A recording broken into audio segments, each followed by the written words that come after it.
Well, hello, darlings. It's Monday, so you know what that means. It's time to climb into bed with me. And I promise this week will not be as heavy as last week. How have you been? Drop a hello in the comments. I want to see your shining faces in my imagination. I already have an image of all of you. Hello, Sally. All right, it's time again. I have a new robe. I'm very excited about it. Picked it up at a thrift store. I can keep things in the sleeves. Not just my armies in my sleeveys, but things of use like a phone. It doesn't fall out or anything. It's actually quite nice, and it helps keep the shape of the garment. So I'm digging on this really beautiful cotton kimono with indigo dye. It's got chrysanthemums, which are my favorite motif. And I think these are chrysanthemum leaves and mums. So it's all chrysanthemums and then big umbrellas and parasols. Oh, love it. You don't know this, but I'm going to tell you. There is at least one parasol in this room. You can't see it, but it's there. And it's not an imaginary parasol. It is absolutely real. All right, darlings, I hope you have something delicious to drink. It's not tea this evening, neither is it gin. It is spring water that I collected from an actual spring in the city of Richmond. It's mineral rich, alkaline, and perfectly safe, which is very, very exciting. So, here's to you, darlings. Let's get into bed. Ooh, it's Monday night, and I have this problem every single time. All right, we have 2 books on offer tonight. 2 of them. Two. All right. So I'm just gonna. If only you had armies in your sleeveys, internet, and you could help me get into bed and not spill this tea. You know, it's too fucking hot. So I'm gonna get on top of the blankets this time and just be in my robe. I had to turn the air conditioner off so you could hear me. Just if you could just hold that for a second. All right, thank you. Oh, can you hear me all right? Is the quality of the sound good, or is it just going, oh, it's fine, we can hear you? I'm looking for good, high quality. Hello, Dobar. See, I studied Arabic in college, and so I'm looking at the spelling of your name, and I'm like, oh, it's D-O-B-H. I'm like, oh, that's a V sound. Is it Dovar, or is it Dobar? All right. Oh, it's already so hot. I'm just gonna drop one of these because this is Richmond, Virginia, friends. It's quite hot. It's like, oh, it's going to drop. Hello, Zalani. It's going to drop down to 65 degrees this evening with 10,000% humidity. Dovar, I was right. Huzzah! Well, those 4.5 years of Arabic sure paid off, didn't they? Now I'm raking in the big bucks on Twitch. New Jersey is hot as well. I know, it's just so much.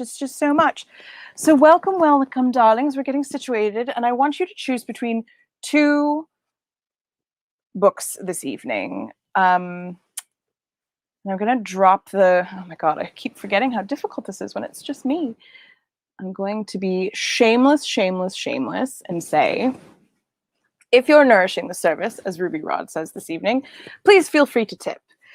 And of course, if you're already a person who subscribes, we love you. Nat 21 Adventures, thanks you so much. And remember, you can become a patron of mine, where I read things to you and I sing to you, and you get backstage access to, and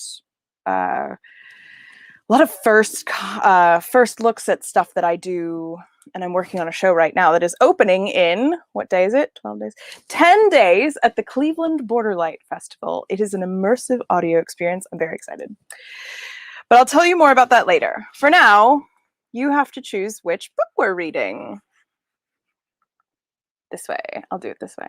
So, good old Hitchhiker's Guide to the Galaxy, which we're quite in the middle of. But then there's also this amazing book called Railsea by China Miéville. And I believe that they won an award for this. Not a Hugo. Was it Hugo? Is it a Hugo award? It's the award for science fiction that has Lovecraft's, it's a bust of Lovecraft's bird-mouthed face. And it's like, Lovecraft hates people of color. I know, let's give one to N.K. Jemisin and China Miéville. Like, let's continue to give people of color a statue with a person who's a racist on it. I live in Richmond. I know all about offensive statues of old white men. Moving on. All right, I'm going to go back to the comments. Huzzah, huzzah. Get a bit of a, oh my God, seriously. Mom, I'm not a cam girl. I just read science fiction. All right, what are we reading? Are we reading Railsea, which is one of my very favorite science fiction books. It's so unexpected, so strange, and very, very charming. Or are we going to go in for Hitchhiker's Guide to the Galaxy? Guide. Hi, Reverend Tommy. All right, I think it's 2 people have voted out of 7. So they are the deciders. Leg today. I shaved. It was a new moon, so I shaved. Railsea, don't know that one. Sally, you've been outvoted, but I highly recommend that you do pick up a copy of it, and maybe we'll do it next week. Railsea. All right, get yourself something to drink. I hope you all spent Saint Frida Kahlo Day having queer liaisons and painting surreal paintings and chanting communist slogans in the true spirit of Frida Kahlo.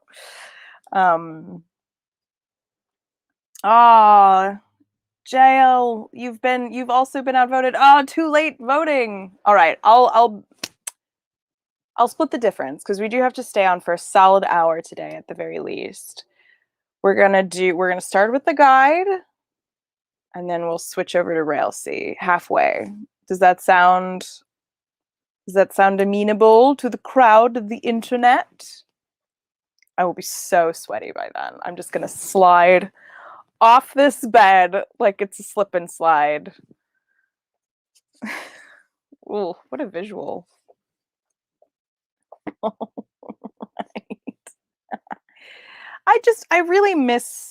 I miss reading Douglas Adams's words. They're so delicious. They're so delicious. All right.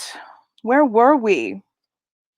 They landed on Magrathea, and we have met Slarty Bartfast.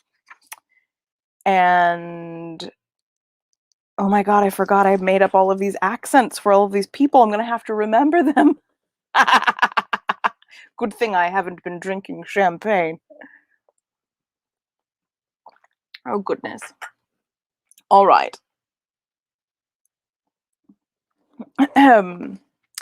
So it is my pleasure to present to you from Powhatan Land here on Turtle Island a book written by a man from the ancient land of the Picts, Hitchhiker's Guide to the Galaxy by Douglas Adams.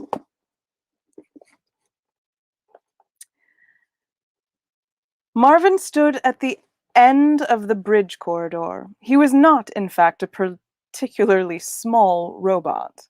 His silver body gleamed in the dusty sunbeams and shook with the continual barrage which the building was still undergoing. Oh, right, missiles had been fired at them. I forgot about that. He did, however, look pitifully small as the gigantic black tank rolled to a halt in front of him. The tank examined him with a probe. The probe withdrew. Marvin stood there. "Out of my way, little robot," growled the tank. I'm afraid, said Marvin, that I've been left here to stop you. The probe extended again for a quick recheck. It withdrew again. "You stop me," roared the tank. Go on! No, really I have, Marvin said simply. "What are you armed with?" roared the tank in disbelief. Guess, said Marvin. The tank's engines rumbled, its gears ground. Molecule-sized electronic relays deep in its microbrain flipped backward and forward in consternation. "Guess," said the tank. Zaphod and as yet unnamed man lurched up a corridor, down a second and along a third. The building continued to rock and shudder, and this puzzled Zaphod. If they wanted to blow the building up, why was it taking so long? With difficulty, they reached one of a number of totally anonymous, unmarked doors and heaved at it. With a sudden jolt, it opened, and they fell inside. All this way, thought Zaphod, all this trouble, all this not lying on the beach having a wonderful time, and for what?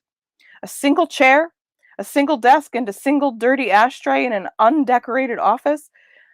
The desk, apart from a bit of dancing dust and a single revolutionary new form of paperclip, was empty. Where, said Zaphod, is Arnie Whoop? Feeling that his already tenuous grasp on the point of this whole exercise was beginning to slip.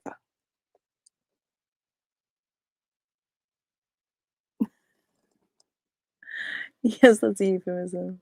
You need a Sprite's bottle? I don't know what a Sprite's bottle is. Anyways, Spirit's bottle. That's what I need. He's on an intergalactic cruise, said the man. Zaphod tried to size the man up. Earnest type, he thought, not a barrel of laughs. He probably apportioned a fair whack of his time to running up and down heaving corridors, breaking down doors, and making cryptic remarks in empty offices. Let me introduce myself, the man said. My name is Rooster, and this is my towel. Hello, Rooster, said Zaphod. Hello, towel, he added as Rooster held out to him a rather nasty old flowery towel. Not knowing what to do with it, he shook it by the corner. Outside the window, one of the huge, slug-like gunmetal green spaceships growled past. Yes, go on, said Marvin to the huge battle machine. You'll never guess. Said the machine, vibrating with unaccustomed thought. Laser beams? Marvin shook his head solemnly. No, muttered the machine in a deep guttural rumble. Too obvious. Antimatter ray, it hazarded. Far too obvious, admonished Marvin. Yes, somewhat abashed now. What about an electron ram? This was new to Marvin. What's that? One of these, said the machine with enthusiasm. From its turret emerged a sharp prong which spat a single lethal blaze of light. Behind Marvin, a wall roared and collapsed in a heap of dust. The dust billowed briefly, then settled. No, not one of those. Good, though, isn't it? Yes, very good. I know, said the Frogstar battle machine after another moment's consideration. You must have one of those new xanthic reconstruction destabilized xenon emitters. Nice. Aren't they? Said Marvin. That's what you've got, The machine said in considerable awe. No, said Marvin. Oh, the machine said, disappointed. Then it must be. You're thinking along the wrong lines, said Marvin. You're failing to take into account something fairly basic in the relationship between men and robots. Oh, I know, said the battle machine. Is it? It trailed off into thought again. Just think. They left me, an ordinary menial robot, to stop you, a gigantic, heavy-duty battle machine, while they ran off to save themselves. What do you think they would leave me with? Muttered the machine in alarm. Something pretty damn devastating, I should expect. Expect? Oh, yes, expect. I'll tell you what they gave me to protect myself with, shall I? Yes, all right, said the battle machine, bracing itself. Nothing. There was a dangerous pause. Nothing, roared the battle machine. Nothing at all, intoned Marvin dismally. Not an electronic sausage. The machine heaved about with fury. Well, doesn't that just take the biscuit? It roared. Nothing, eh? Just don't they think they? And me, said Marvin in a soft, low voice, with this terrible pain in all the diodes down my left side. Makes you spit, doesn't it? Yes, Marvin said with feeling. Hell, that makes me angry, bellowed the machine. Think I'll smash that wall down! The electron ram stabbed out another searing blaze of light and took out the wall next to the machine. How do you think I feel? Marvin said bitterly. Just ran off and left you, did they? The machine thundered. Yes. I think I'll shoot down their bloody ceiling as well, raged the tank. It took out the ceiling of the bridge. That's very impressive, murmured Marvin. You ain't seen nothing yet. I can take out this floor, too. No trouble. It took out the floor, too. Hell's bells! The machine roared as it plummeted 15 stories and smashed itself to bits on the ground below.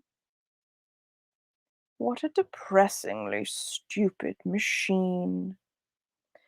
And then Marvin trudged away. They left him with his mind. Get it? Sharpest stick in the universe. Marvin's mind. Chapter 8. So do we just sit here or what? Zaphod said angrily. What do these guys out here want? You, Beeblebrox, said Roosta. They're going to take you to the Frog Star, the most totally evil world in the galaxy. Oh, yeah? Said Zaphod. They'll have to come and get me first. They have come to get you. Look out the window. Zaphod looked and gaped. The ground's going away! Why are they taking the ground? They're taking the building, said Roosta. We're airborne. Clouds streaked past the office window. Out in the open air again, Zaphod could see the ring of dark green Frog Star fighters around the uprooted tower of the building. A network of force beams radiated in from them and held the tower in a firm grip. Zaphod shook his head in perplexity. What have I done to deserve this? I walked into a building. They take it away. It's not what you've done that they're worried about, said Roosta. It's what you're going to do. Well, don't I get a say in that? You did, years ago. Better hold on. We're in for a fast and bumpy journey. If I ever meet myself, said Zaphod, I'll hit myself so hard I won't know what hit me.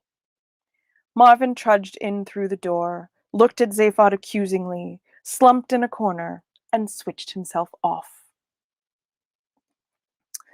On the bridge of the Heart of Gold, all was silent. Arthur stared at the rack in front of him and thought. He caught Trillian's eyes as she looked at him inquiringly. He looked back at the rack. Finally, he saw it. He picked up 5 small plastic squares and laid them on the board that lay just in front of the rack. The 5 squares had on them the 5 letters E, X, Q, U, and I. He laid them next to the letters SITE. Exquisite, he said, on a triple word score. Scores rather a lot, I'm afraid. The ship bumped and scattered some of the letters for the nth time. Trillian sighed and started to sort them out again. Up and down the silent corridors echoed Ford Prefect's feet as he stalked the ship, thumping dead instruments. Why did the ship keep shaking, he thought. Why did it rock and sway? Why did he not find out where they were? Where, basically, were they? The left-hand tower of the Hitchhiker's Guide to the Galaxy's offices streaked through interstellar space at a speed never equaled either before or since by any other office block in the universe.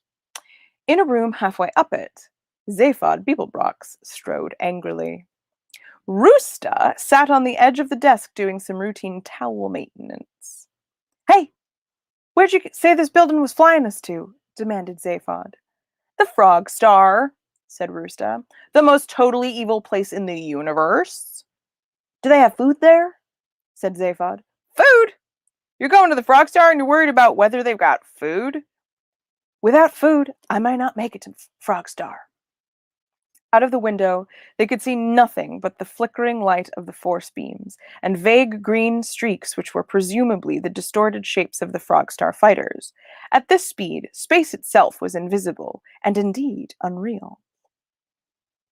Here, suck this, said Roosta, offering Zaphod his towel. No. Zaphod stared at him as if he expected a cuckoo to leap out of his forehead with a small spring. It's soaked in nutrients, said Roosta. What are you, a messy eater or something? The yellow stripes are high in protein. The green ones have vitamin B and C complexes. The little pink flowers contain wheat germ extract. Zaphod took and looked at it in amazement. What are the brown stains? Barbecue sauce. For when I get sick of wheat germ. Zaphod sniffed it doubtfully. Even more doubtfully, he sucked a corner. He spat it out again. Ah! Yes. When I've had to suck that end, I usually need to suck the other end a bit too. Why? Asked Zaphod suspiciously. What's in that? Antidepressants. I've gone right off this towel, you know, said Zaphod, handing it back. Rooster took it back from him, swung himself around the desk, walked around it, sat in the chair, and put his feet up. Beeblebrox, he said, sticking his hands behind his head. Have you any idea what's going to happen to you on Frogstar? They're going to feed me? They're going to feed you into the total perspective vortex. Zaphod had never heard of this. He believed that he had heard of all the fun things in the galaxy, so he assumed that the total perspective vortex was not fun. He asked Roosta what it was. Only the most savage psychic torture a sentient being can undergo. Zaphod nodded, a resigned nod. So, no food, huh? Listen!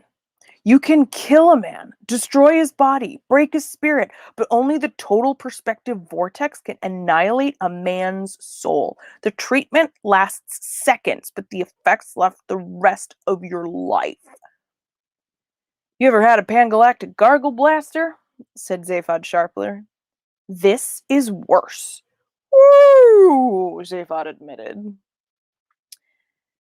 Any idea why these guys might want to do this to me? He added. They believe it will be the best way of destroying you forever. They know what you're after. Could they drop me a note? Let me know as well. You know, Beeblebrox. You want to meet the man who rules the universe. Can he cook? On reflection, he added, I doubt if he can. If he could cook a good meal, he wouldn't worry about the rest of the universe. I want to meet a cook. Rooster sighed heavily. What are you doing here, anyways? Demanded Zaphod. What's all this got to do with you? I'm just one of those who planned this thing, along with Zarniwoop, along with Judenvranks, along with your great-great-grandfather, along with you, Beeblebrox. Me? Yes, you.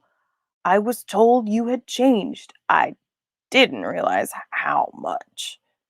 But I'm here to do a job, man. I will do it before I leave you. What job and what are you talking about? I will do it before I leave you. Rooster lapsed into an impenetrable silence. Zaphod was terribly glad. Okay, I'm beginning to get a sinking feeling that we're in the wrong book. Hi, Sako. Hi, Johnny. Like, honest to God, I think we might be in the wrong book. Really? Is this the right? No, all right, we're in the right book.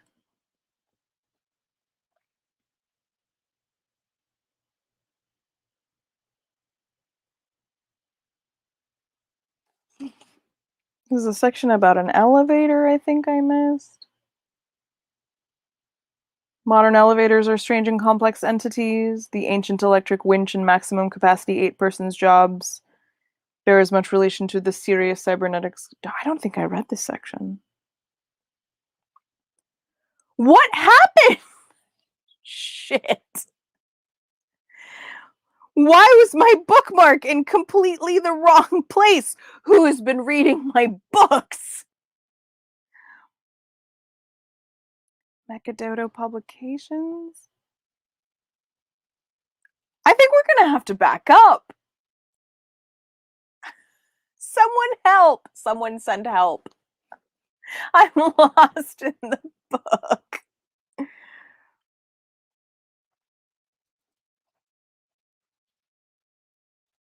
Oh, wait. We're in the wrong book.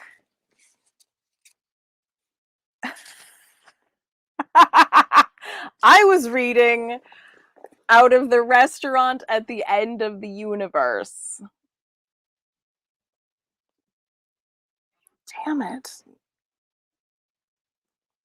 Why was my bookmark in the wrong place? It's been literally 2 months since we've read out of this. Oh my god. None of y'all noticed. I would like to point out.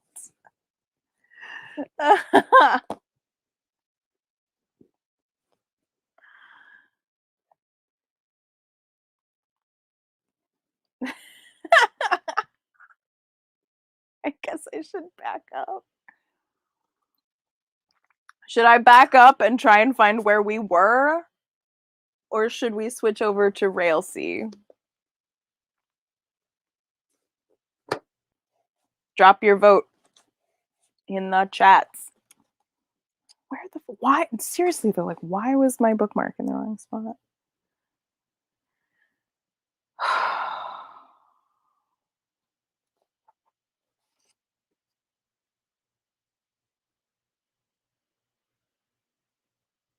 Slarky Bartfast.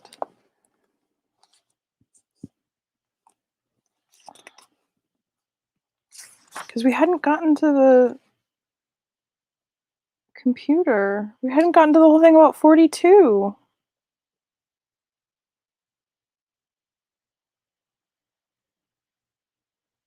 We're on chapter 13. Really? Only?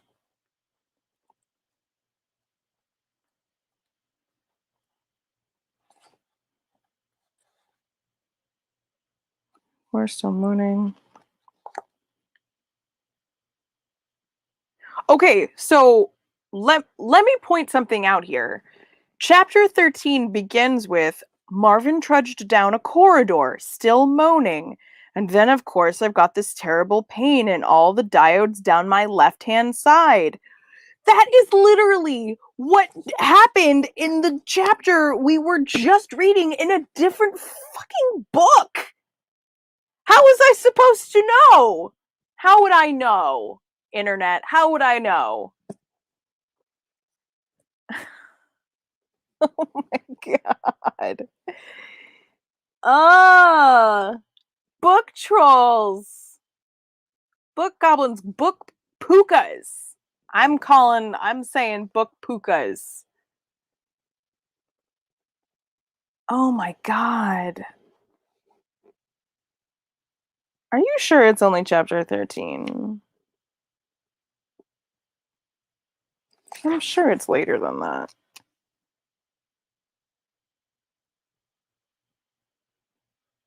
No, we're further than that because they already met with Trillian.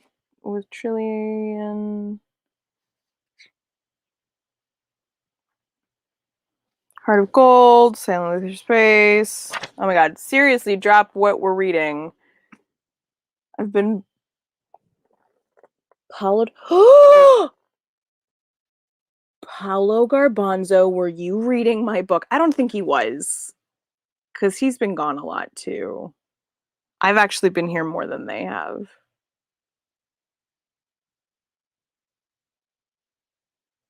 I'm so confused. I need to have a conversation with my room. Because, like, for real, the egg, it's not haunted, but it's got energy and things come and go. Mostly it's warded. Mostly it's very safe. But, like, every once in a while I get a little visitor and I'm like, I did not invite you. You need to leave.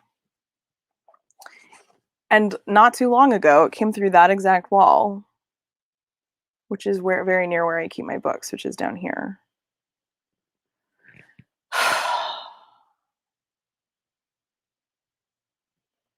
This is gonna drive me freaking crazy. We're switching books. I've decided. All right, Rail C. That's where we are. Okay, 2 check-ins since it's 10:35. This is the GlamourHobo Bedtime Tales. I am Carmel, your GlamourHobo Bedtime Tale teller. It is my pleasure and my privilege to be here with you on Monday nights at 10 p.m. Eastern to read you classic science fiction, cheesy slash fiction, very serious, thought-bending science fiction, fan fiction, and sometimes dirty adults only fiction. And you can send me those things. You can send those things along and I will read them. I may even read them out loud on this very channel. I have done it before. I may do it again. And if you're nourishing the service, I invite you to drop a tip. And you can also send me prezzies, like this kimono that I got myself. I bought myself a prezzie. I'm going to drop you a note. Yes, Johnny O Twitch. I was just saying that sometimes I get little spiritual visitors to the room. Drop it in the mailbag.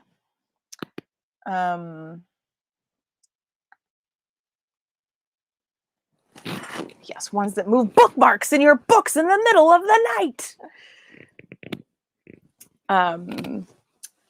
So yeah, for the most part, I don't have trouble in my space. It's pretty consecrated. It's pretty safe, and I work in here a lot with magic. So it's but I have a very big dreamscape. I have a very big dreamscape. So what happens when I'm asleep is inexplicable. I would say, in the best way, in the best possible way. Okay. Hydrate. Because it's probably 90 in the room right now because I had to turn off my air conditioning so that you could hear my beautiful dulcet tones. I want to tell you, of course, that I am in the middle of a project that is debuting in 10 days at the Cleveland Borderlight Fringe Festival. You can get tickets to that to experience the debut of the Journey to the Kingdom of Hypnos, which is an immersive audio adventure hosted by Mnemosyne, the goddess of memory, who will take you down to the source of sleep itself. And on the way, you will encounter the terrifying force of the oblivion. But don't worry, you'll be all right. And a friend of mine up in New York City is doing the engineering for it. I'm very excited. It's super cool. And the other day, I actually went to one of my favorite places of all time here in Richmond called the Orbital Music Park, and we recorded music. We recorded some of my original music for it based on the Orphic hymns for Mnemosyne and for sleep. I'm very excited about it. All of that stuff is kind of slowly trickling out onto my social medias, which are my name and hashtag GlamourHobo. But if you're a patron, you get to see all that shit first and foremost, and probably even get to see things that other people will never see. So I'm really excited about all of that. A friend of mine called me and said, I got this new organ. I'm really excited to play it. It's a Hammond. And I said, I don't know what that means, but I actually have some music that I need you to play the piano on. Would you be willing to let me in late at night, order a pizza, and we can dick around with some music? And he said, yes. And it worked out beautifully. It was so fun. I'm digging on it hard. So I actually created a musical score for the show. There are 3 distinct themes that are all married in their way together. I'm really excited about it. That's a totally new thing for me. It's terrifying. It's totally terrifying. And the really, really cool thing is that in the future, when I perform this show live,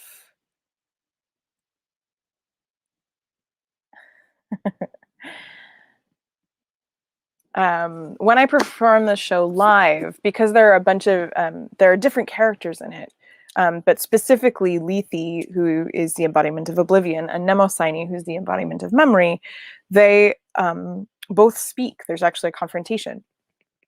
So my friend, who's the engineer, is actually writing me a piece of software that will be able to change my voice when I'm speaking live into a microphone. I'm so excited about that. So yes, I'm very excited about it. And yes, Hammond is an excellent name for organs, apparently. Now I know that. I will be posting little snippets of that musical adventure, again, across my socials, at Carmel Clavin on Insta and TikTok. I am on the TikTok. I make very strange videos on TikTok. I go on adventures. I am technically on Facebook, but I don't like Facebook. But you can find me there.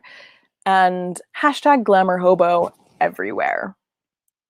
Let's get back to it. Rail C. Hail from Chester, Virginia. Very, very small world. Small internet. All right. This is how I read. Usually, it's like build myself a nest. All right. Whew, hello. Ba-na-na-na-na. Not a cam girl, but aren't I? Technically, I'm in bed. It's late at night. I'm on camera. This is the internet. Sex work is work. All right.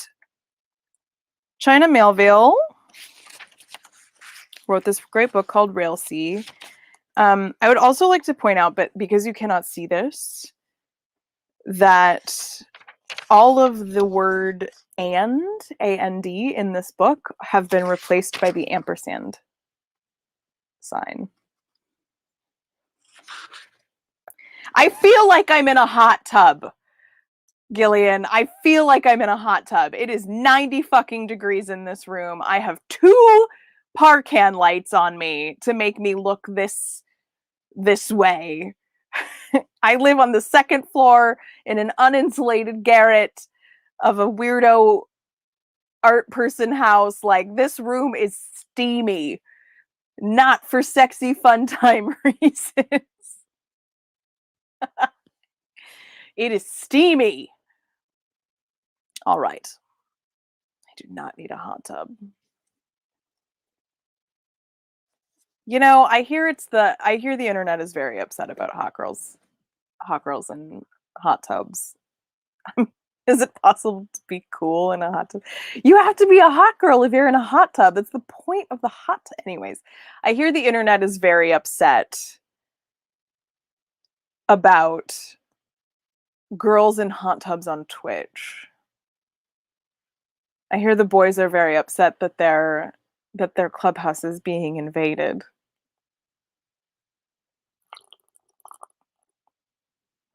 That's what I have to say about that.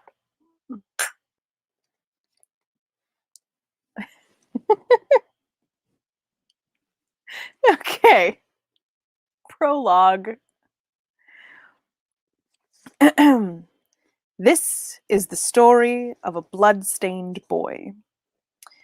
There he stands, swaying as utterly as any wind-blown sapling. He is quite red. If only that were paint. Around each of his feet the red puddles, his clothes, whatever color they were once, are now a thickening scarlet.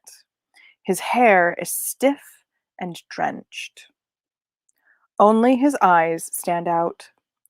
The white of each almost glows against the gore. Light bulbs in a dark room. He stares with great fervor at nothing. The situation is not as macabre as it sounds. The boy isn't the only bloody person there. He's surrounded by others as red and sodden as he, and they are cheerfully singing. The boy is lost. Nothing has been solved. He thought it might be. He had hoped that this moment might bring clarity, yet his head is still full of nothing, or he knows not what. We're here too soon. Of course we can start anywhere. That's the beauty of the tangle. That's its very point. But where we do and don't begin has its ramifications, and this right now is not best chosen. Into reverse. Let this engine go back, just to before the boy was bloodied, there to pause and go forward again to see how we got there. To red, to music, to chaos, to a big question mark in a young man's head.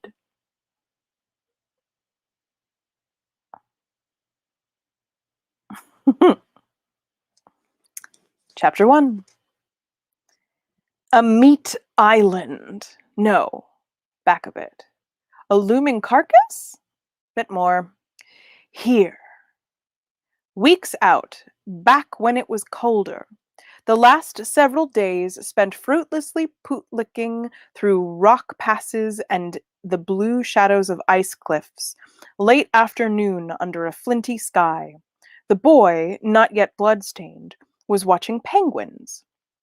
He started at little rock islands, furred in huddled birds, plumping their oily feathers and shuffling together for comfort and warmth. He'd been giving them his attention for hours. When at last there came a sound from the speakers above, it made him start. It was the alarm for which he and the rest of the crew of the Mateys had been waiting. A crackling blare. Then from the intercom came the exclamation, "There she blows!" An instant, frantic readiness. Mops were abandoned, spanners dropped, letters half-written and carvings half-whittled were thrust into pockets. Never mind their wet ink, their sawdusty unfinishedness. To windows, to guardrails, everyone leaning into the whipping air. The crew squinted into the frigid wind, stared past big slate teeth. They stared into the Mateys' motion. Birds gusted nearby in hope, but no one was throwing scraps now. Way off, where perspective made the line of old rails meet, soil seethed, rocks jostled, the ground violently rearranged. From beneath came a dust-muffled howl. Amid strange landforms and stubs and antique plastic, black earth coned into a sudden hill, and up something clawed, such a great and dark beast. Soaring from its burrow in a clawed cloud and explosion it came, a monster. It roared, it soared into the air, it hung a crazy moment at its apex of its leap, as if surveying, as if to draw attention to its very size, crashed at last back down through the topsoil and disappeared into the below. The moldy warp had breached. Of all the gapers on the Medes, none gaped harder than Sham. Shamus Yesap Surup, big, lumpy young man. Thick-set, not always unclumsy, his brown hair kept short and out of trouble. Gripping a porthole, penguins forgotten, face like a light, hungry sunflower poking out of the cabin. In the distance, the mole was racing through shallow earth, a yard below the surface. Sham watched the buckle in the tundra, his heart clattering like wheels on tracks. No, this was not the first moldy warp he'd seen. Labors, as their playful groups were called, of dog-sized specimens constantly dug in the Stregai Bay. The earth between the iron and ties of the harbor was always studded with their mounds and backs. He'd seen pups of bigger species too, miserable in earth tanks, brought back by hunters for stone-facemas Eve, baby bottled-top moldy warps and moon panthy moldy warps and wriggly tarfoot moldy warps, but the great, really great, the greatest animals, Shamap Surup had seen only in pictures during hunt studies.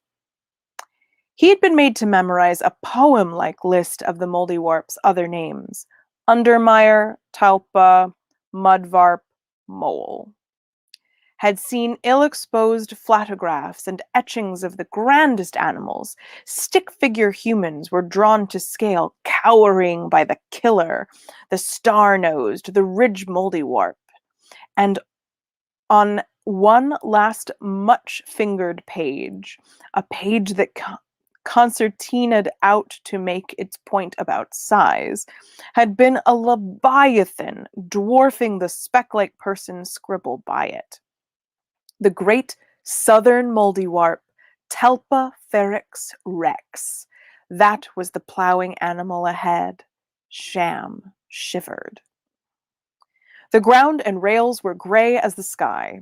Near the horizon, a nose bigger than him broke the earth again. It made its molehill by what, for a moment, Sham thought a dead tree, then realized was some rust-furred metal strut toppled in the long-gone ages, up-poking like the leg of a dead beetle god. Even so deep in the chill and wastes, there was salvage. Trainspeople hung from the Mateys' caboose, swayed between carriages and from viewing platforms, tamping out footstep urgency over Sham's head. Yes, yes, yes, Captain! The voice of Sutter Nabby Lookout blurted from the speakers. Captain must have walkie-talkied a question of Nabby, and must have forgotten to switch to private. He broadcast his answer to the train, through chattering teeth and thick Pitman accent. Big boar, Captain. Lots of meat. Fat, fur. Look at that speed on him. The track angled. The mateys veered. The wind fed Sham a mouthful of diesely air. He spat into railside scrub. Eh? Well, it's black, Captain, Nabby said into the answer to some unheard query. Of course, good dark moldy vorp black. A pause. The whole train seemed embarrassed. Then, right. That was a new voice. Captain Abacat Naffy had patched in. Attention! Moldywarp. You've seen it. Breakers, switchers to stations. Harpoonists ready. Stand by to launch carts. Increase speed. The mateys accelerated. Sham tried to listen through his feet as he'd been taught. A shift, he decided, from shashra shashra to dragon dragon dragon dragon. He was learning the clatter names.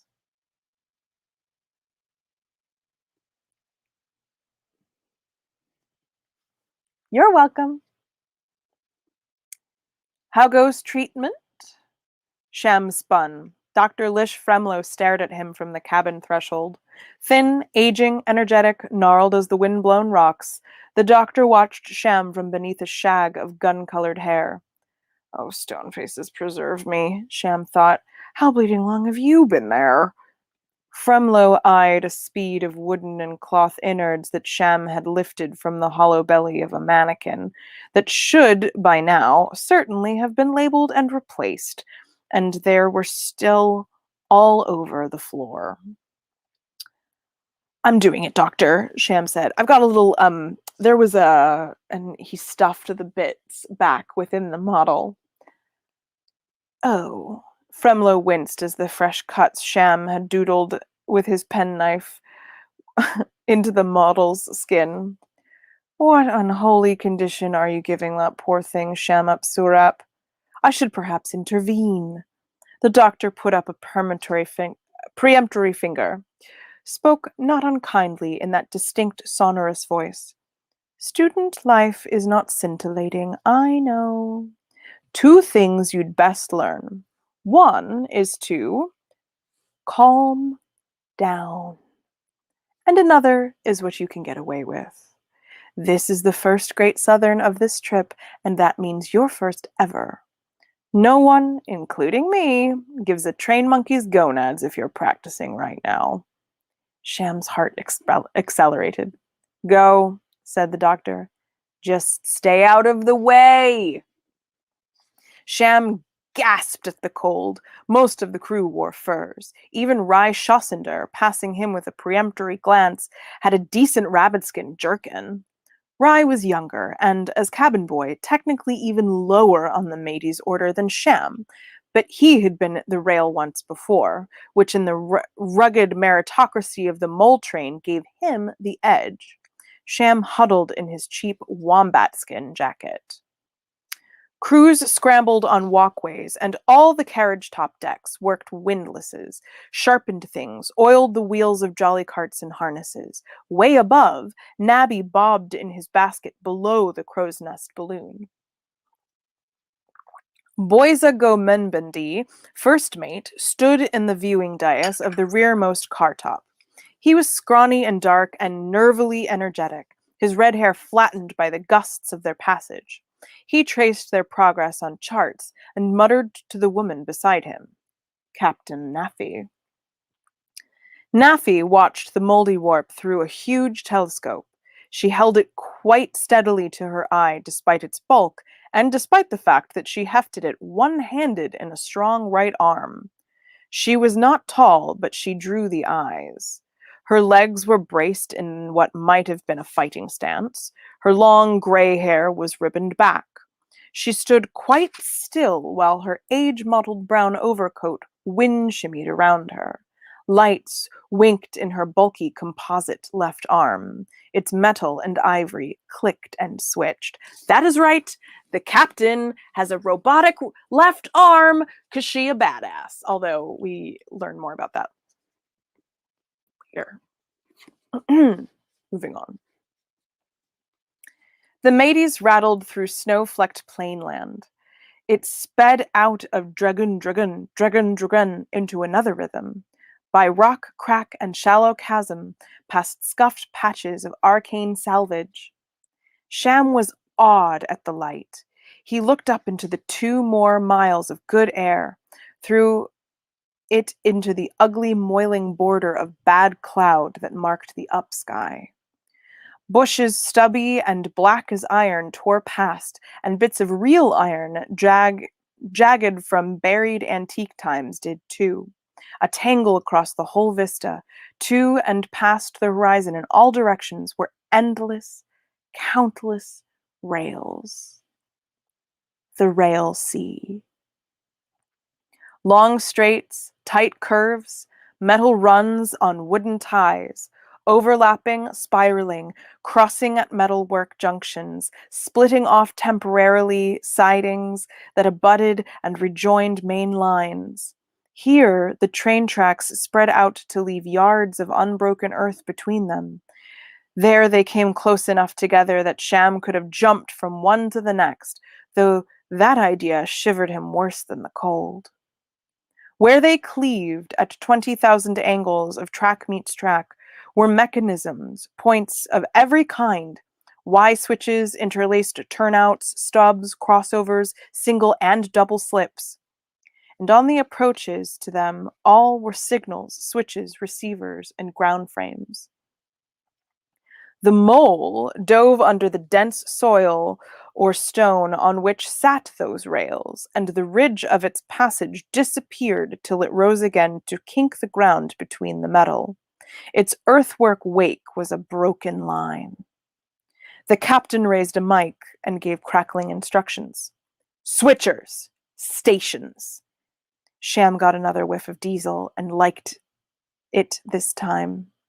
The switchers leaned from the walkway that sided the front engine from the platforms of the second and fourth cars, brandishing controllers and switch hooks. Starred, broadcast the captain, watching the mole alter course, and a lead switcher aimed his remote at an incoming transponder. Points snapped sideways. The signal changed. The mateys reached the juncture and swerved onto its new line, back on the trail. Starred, port, second port. Amplified instructions lurched the mateys deep into Arctic wastes, tacking zigzag across wood and metal from rail to rail-sea rail, rattling over connections, closing on the mole's fast-moving turbulent earth. Port, came an order, and a switchman obliged. But Mbendede yelled. Belay that, the captain shouted. Starred! The switcher thumbed her button again, but too late. The signal rushed past gleefully. It seemed to Sham as if it knew it could cause havoc and relished the fact. Sham couldn't breathe. His fingers tightened on the handrail. The mateys hurtled on for the points, now sending them to whatever it was that held them frantic. Here, Zaro Gunst, riding the coupling between fifth and sixth cars, leaned out with a switch hook, and with swagger and a jouster's precision, swiped the lever as it went by. The impact sent his pole shattering and clattering across the rail sea, but the points slammed sideways as they disappeared below the figurehead, and the mateys' front wheels hit the junction. The train continued, back on a safe line. Well done, that man, said the captain. It was an ill-marked change of gauge. Sham exhaled. With a few hours' industrial lifting and no choice, you might change a vehicle's wheel width. But hit a transition full on? They'd have been wrecked. So, Captain Naffy said, he's a tricksy one, leading us into trouble. Well grubbed, old mole. The crew applauded, a traditional response to that traditional praise for such quarry's cunning. Into dense rail sea. The Moldywarp slowed. The mateys switched in circles, braked, kept a distance as they buried predator, sniff-hunted for huge tundra earthworms, wary of pursuers. It wasn't only the train's folk who could read vehicles and their vibrations. Some beasts could feel the drum and pulse of a train motion from miles off. Cautiously, the train-top cranes lowered jolly carts onto the nearby lines. This reminds me a lot of Worms on Arrakis in the book Dune, or the Saturn snakes in Beetlejuice, just saying. The cart crews gunned their little engines, switched points gently. They closed slowly in. Off he goes. Sham looked up, startled. Next to him, Hob Vuranum, the young trainswin, leaned out enthusiastically. He snapped up the collar of his battered finery with practiced cockiness, his third and fourth hand coat. The old velvet gent can hear them.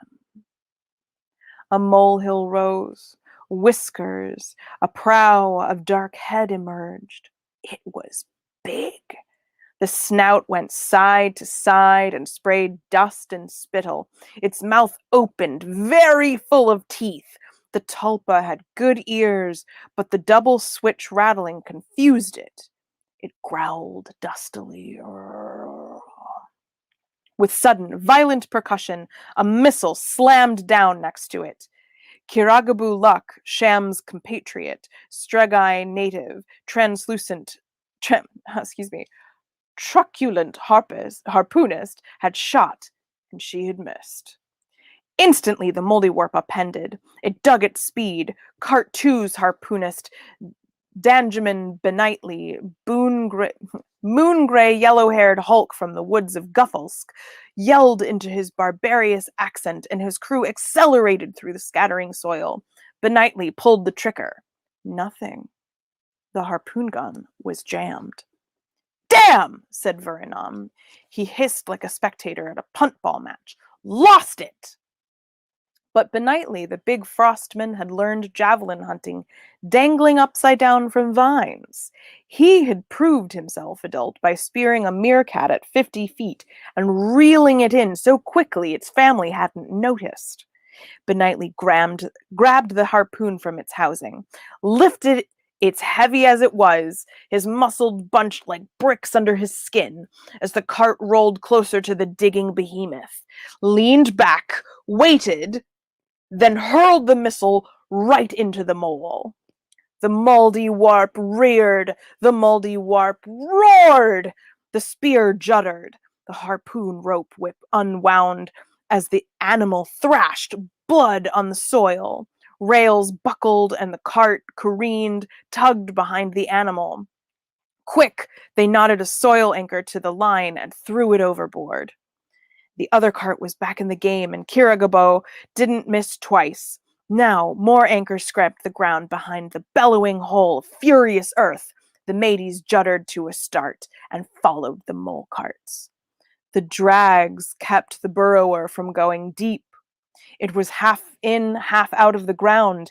Carrion birds circled. Bolshy ones flew in to peck the Mouldywarp and shook its shag. Until at last, in a lagoon of stony step, a dirt space in the infinite rails, it stopped. It quivered, then settled. When next the greedy railgulls landed on the furrowed knoll of its body, it did not dislodge them. The world silenced. A last exultation. Twilight was coming. The crew of the Moultrain mateys readied knives.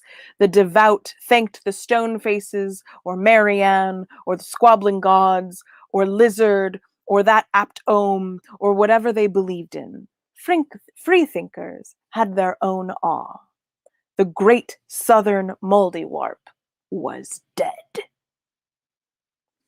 And that is where we will stop. That was chapter 1 of Railsea by China Mielville.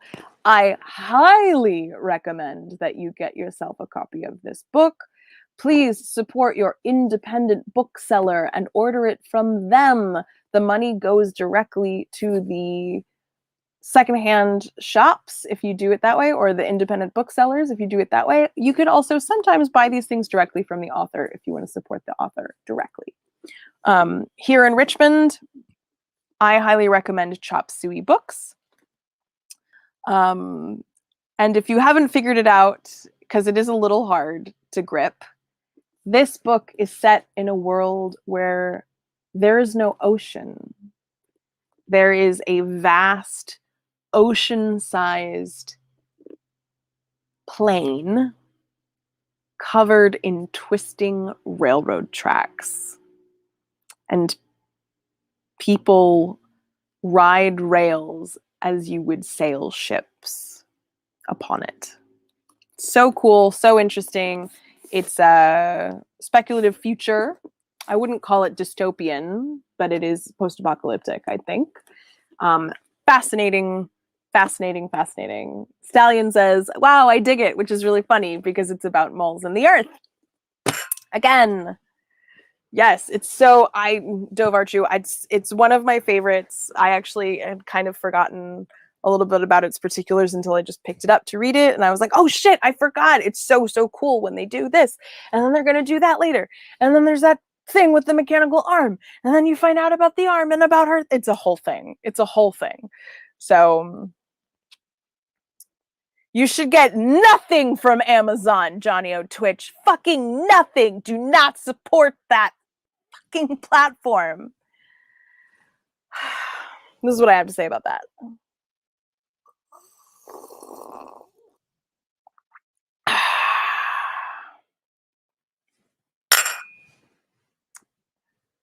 You know, I didn't go on a rant today. I was trying to tuck it back, but I will simply say support your local booksellers, support your local mutual aid societies, support the artists that you love. It is my pleasure and my privilege to be here. Why did I have my mailbag up here this whole time? That's not what I meant to have up. That was the address for my mailbag. If you would like to send me anything, your stories, books that you find in thrift stores, things that you want me to read and may even read out loud here on the internet. If you want to send me nightwear, I'm a size medium and large. So robes, slips, nightgowns, pajama sets, fancy hats. I'm here for it. I'm here for all of it. Again, it's my pleasure and my privilege to be on the Nat 21 Adventures Twitch network. And if you have been nourishing the service, I recommend that you tip your reader. And if you want to get into a long-term relationship with me, if you want a little bit more of this, not just once a week, but several times a week, then I recommend that you join me on Patreon, which is very easy. It's right there. Again, darlings, I will be back Monday nights, 10 p.m. And I'm going to throw up the what's coming for the rest of the week. The show, the brand. Oh my God, there's so many things. Here we go. Look at that. We've got the main adventure tomorrow, which is actually being run by Christina. Very exciting. And then Wednesday, of course, is Creating with the Crew at 12:30.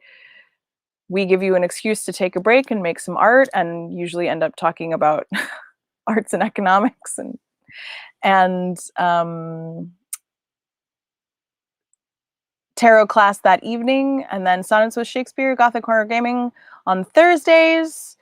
And we've started Oops All Goblins, the Goblonia Sunday side quest. So it's an exciting time. We've got shows all the frigging time. I'm trying to get back to my stuff. I don't know what it is about reading out loud that gives me such pleasure. And I am, in fact, one of those people who enjoys the sound of my own voice. But I hope that you guys out there in the internet land, you humans of all sorts, find something connective in this and in all of the stuff that we present on this network. Because even now, even as life in America begins to look a lot like it looked before the pandemic started, and there is less and less excuse to hide or stay inside, I am just going to say it is still a privilege to be here with you on the internet and build the communities that we want to build here, choose the families we want to choose, and not be held hostage by the cultures that surround us geographically. So, good night, and I will see you next Monday. Good night, dolls. I swear to God, Johnny O Twitch, if you send things to me from Amazon, I swear to God, I'm going to write slasher fiction about it. Not slash fiction, slasher fiction. It will be ugly. So ugly. Don't do that to me. Do not send me things from Amazon. I know you're one of my patrons. I see you. Fucking pot stirrer. Good night. China Melville, Rail C.